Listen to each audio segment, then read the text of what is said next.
I had a scary moment today.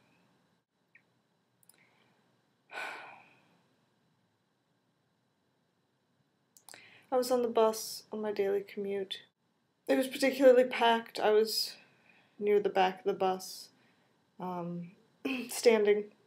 We were about halfway to my final stop downtown, and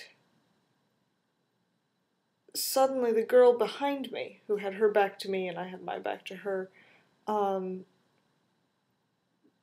fell, basically like right past me.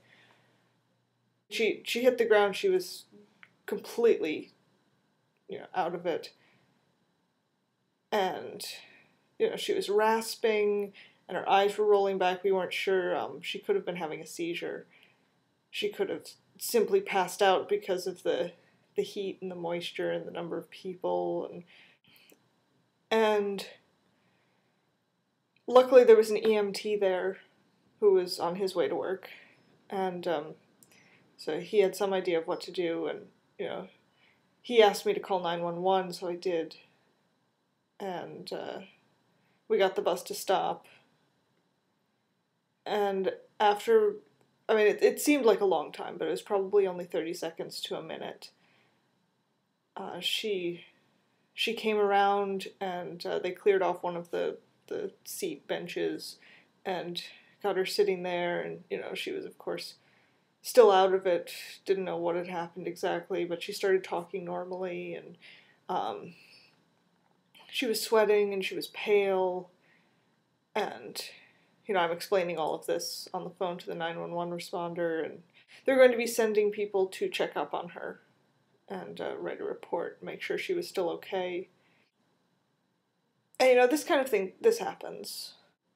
But what really struck me about the whole situation was that once she was conscious enough to realize that she had fainted, the first thing she did was look me dead in the eye and say, "No, please don't call the hospital. I don't want to go there. I don't have insurance."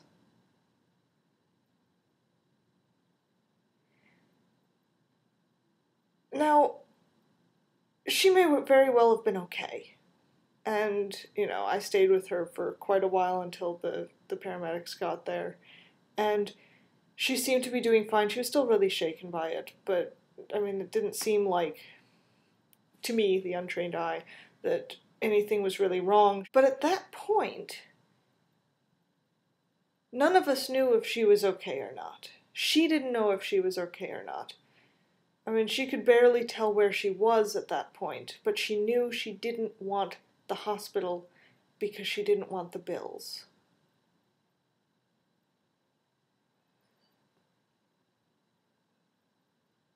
And that's really scary. That is really scary. That we live in a country where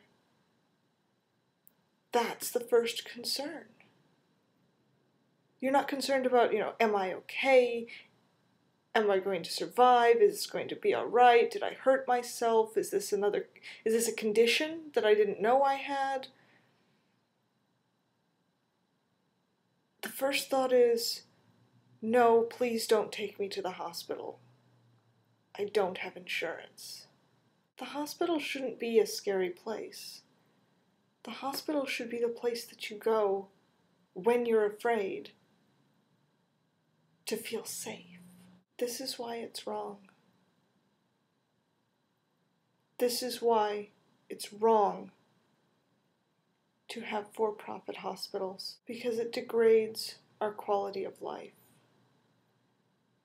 And if we're going to be the best country in the world, we need our citizens to know that their country is there to support them and to help them and to make sure that they have what they need to succeed and to live.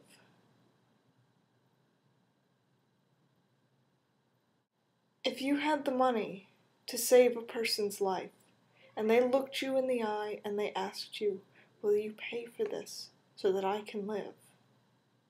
could you turn them down? That's what we're doing now in this country. That's what universal health care is about.